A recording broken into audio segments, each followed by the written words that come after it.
Physical refining செய்யப்பட்ட SKM Poorna rice brand oil. வணக்கம். செய்திச் சுருக்கம். அண்ணாமலையை கொண்டாடிய கோவை, ஆதரவாளர்களால் குலுங்கியது ஏர்போர்ட். பாஜவில் ஏற்பட்ட அதிருப்தி காரணமாக தில்லி சென்ற அண்ணாமலை தமது ராஜினாமா கடிதத்தை தலைமையிடம் அளித்தார். அவரது முடிவை பாஜ மேலிடம் ஏற்றுக்கொண்டு அதிகாரப்பூர்வமாகவும் அறிவித்தது. அதன் பின்னர் தமது விலகல் முடிவை சமூக வலைதளங்கள் வாயிலாக வெளியிட்ட அண்ணாமலை, இது நம்ம இயக்கம் என்ற அமைப்பை உருவாக்கியுள்ளதாக அறிவித்தார். இந்த இயக்கத்தில் இதுவரை 17,70,000 பேர் இணைந்துள்ளனர். இந்த நிலையில் அரசியல் இயக்கத்தை தொடங்கிய பிறகு முதல் முறையாக கோவை வந்த அண்ணாமலைக்கு அவரது ஆதரவாளர்கள் உற்சாக வரவேற்பு அளித்தனர். விமான நிலையத்தில் தொண்டர்கள் மற்றும் ஆதரவாளர்கள் சால்வை அணிவித்து கோஷங்கள் எழுப்பியும் அண்ணாமலையை வரவேற்றனர்.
வெள்ளை அறிக்கை பட்ஜெட் எப்போது?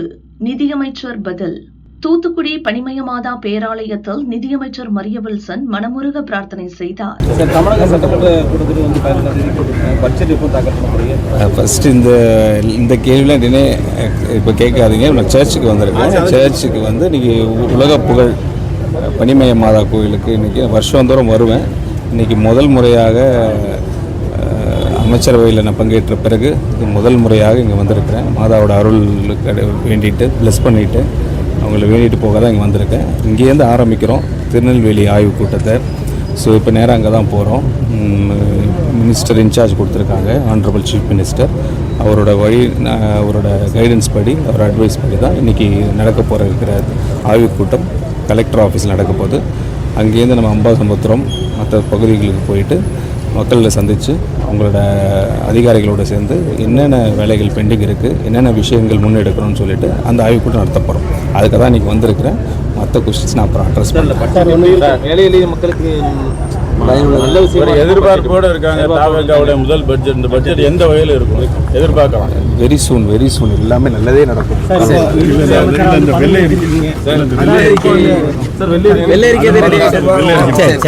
தமிழ்நாட்டுடைய நிதிநிலை குறித்த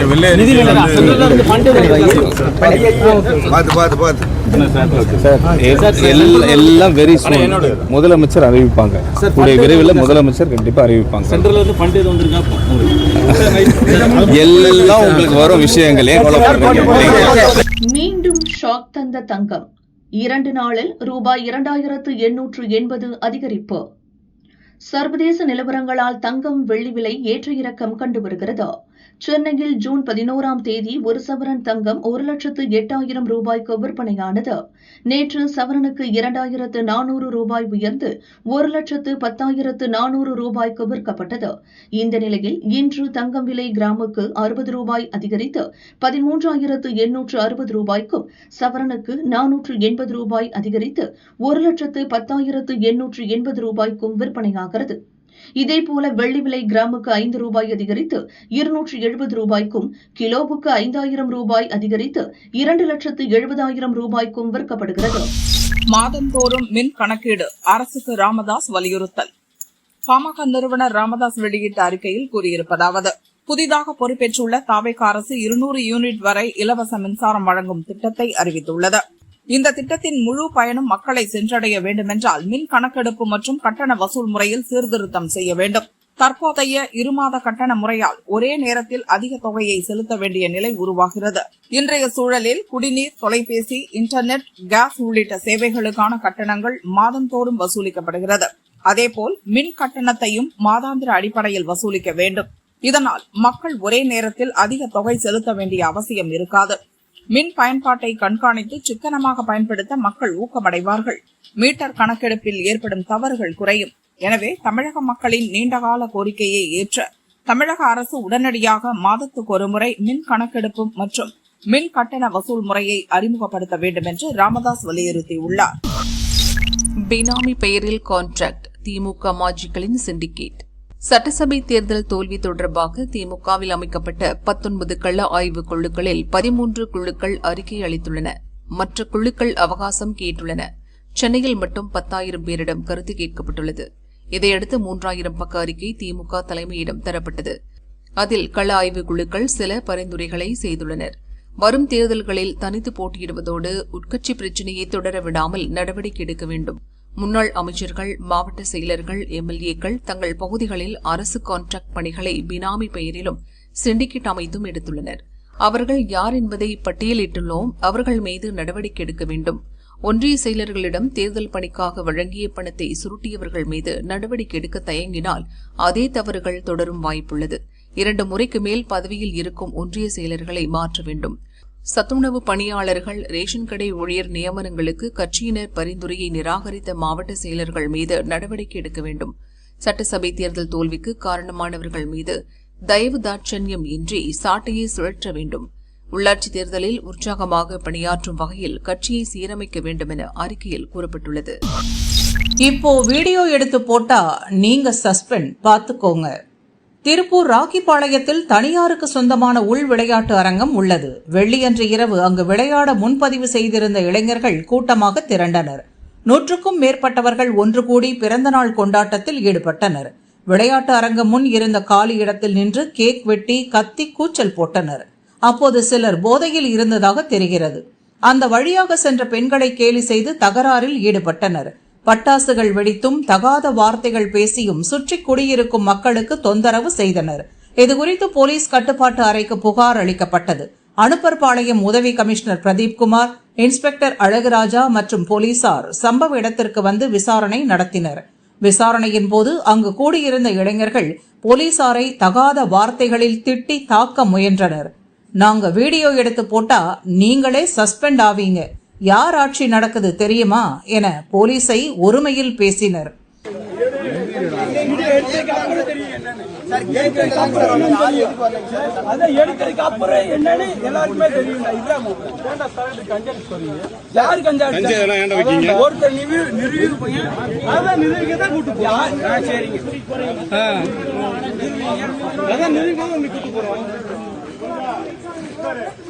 அவர்களை எச்சரித்துவிட்டு சென்ற போலீசார் வழக்கு பதிவு செய்து விசாரிக்கின்றனர்.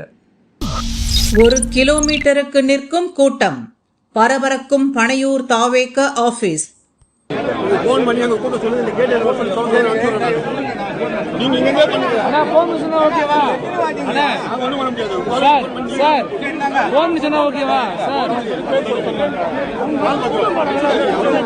சென்னை பனையூரில் உள்ள தாவேக கட்சி அலுவலகத்தில் மாற்றுக் கட்சிகளை சேர்ந்த முக்கிய நிர்வாகிகள் இணையும் நிகழ்ச்சி நடக்கிறது. இதில் முன்னாள் எம்பிக்கள், எம்எல்ஏக்கள், அமைச்சர்கள் இணைய உள்ளதாக தகவல் வெளியாகியுள்ளது. விளவங்கோடு முன்னாள் எம்எல்ஏ விஜயதாரணி இணைகிறார். இவர் காங்கிரஸ் எம்எல்ஏவாக இருந்தவர். அங்கிருந்து பாஜகவுக்கு தாவிய அவர் இப்போது தாவேகவுக்கு வருகிறார். அவர் தவிர முன்னாள் அமைச்சர் பச்சைமால், முன்னாள் எம்பிக்கள் பாலகங்கா, வனரோஜா உள்ளிட்டோரும் தாவேகவில் இணைகின்றனர். முக்கிய நிர்வாகிகளுடன் தாவேகவில் இணைய மாற்றுக் கட்சியினர் பனையூர் அலுவலகத்தின் முன் 1 கிலோமீட்டருக்கு வரிசை கட்டி நிற்கின்றனர். கூட்டத்தை கட்டுப்படுத்த முடியாமல் போலீசுக்கும் கட்சியினருக்கும் இடையே மோதல் உண்டானது. பேரிகார்டுகள் அமைத்து போலீசார் பாதுகாப்பு பணியில் ஈடுபட்டுள்ளனர்.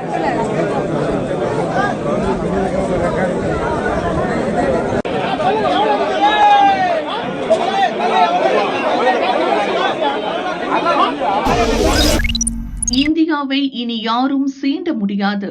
3 அதிநவீன ஏவுகணை சோதனை சக்சஸ். இந்திய பாதுகாப்பு ஆராய்ச்சி மற்றும் மேம்பாட்டு நிறுவனமான DRDO 3 அதிநவீன ஏவுகணை சோதனைகளை வெற்றிகரமாக நடத்தியுள்ளது. ஒடிசா மாநிலம் சந்திப்பூரில் உள்ள சோதனை தளத்தில் இந்த ஏவுகணை சோதனை அடுத்தடுத்து வெற்றிகரமாக நடத்தப்பட்டன.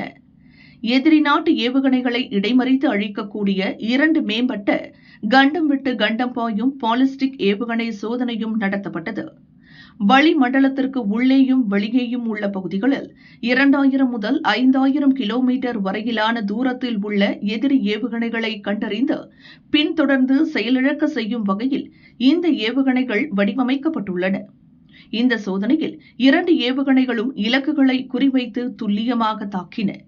நீண்ட தூரம் மற்றும் கண்டம் விட்டு கண்டம் பாயும் ஏவுகணை அச்சுறுத்தல்களை நடுவானில் இடைமறித்து அழிக்கும் திறன் வெற்றிகரமாக நிரூபிக்கப்பட்டது. அதேபோல எதிரி நாட்டு கப்பல்களை குறிவைத்து தாக்கி அழிக்கும் நேவல் ஆன்டிஷிப் ஏவுகணை சோதனை முதன்முறையாக வெற்றிகரமாக நடத்தப்பட்டது. கண்டம் விட்டு கண்டம் பாயும் பாலிஸ்டிக் ஏவுகணைகளை நடுவானில் தடுத்து அழிக்கும் மல்டிலேயர் பாதுகாப்பு தொழில்நுட்பத்தை நிரூபித்ததன் மூலம் இந்தியா சாதனை படைத்துள்ளது. இதுகுறித்து பாதுகாப்பு அமைச்சர் ராஜ்நாத் சிங் கூறுகையில், அதிகரிக்கும் ஏவுகணை அச்சுறுத்தல்களை எதிர்கொள்ளும் வகையில் நவீன தொழில்நுட்பங்களுடன் இவை உருவாக்கப்பட்டுள்ளன. பல அடுக்கு ஏவுகணை எதிர்ப்பு திறன் வெற்றிகரமாக நிரூபிக்கப்பட்டது. இடைமறிக்கும் ஏவுகணைகள் இலக்குகளை வெற்றிகரமாக தாக்கின. இதன் மூலம் கண்டம் விட்டு கண்டம் பாயும் பாலிஸ்டிக் ஏவுகணைகளை தடுத்து அழிக்கும் இடைமறிப்பு ஏவுகணைகள் கொண்ட ஒரு சில நாடுகளின் பட்டியலில் இந்தியாவும் இணைந்துள்ளதாக ராஜ்நாத் சிங் பெருமிதம் தெரிவித்தார். இத்தகைய ஏவுகணைகள் அமெரிக்கா, ரஷ்யா, இஸ்ரேல் என சில எலைட் நாடுகளிடம் மட்டுமே உள்ளன. இந்த பட்டியலில் தற்போது இந்தியாவும் இணைந்துள்ளது.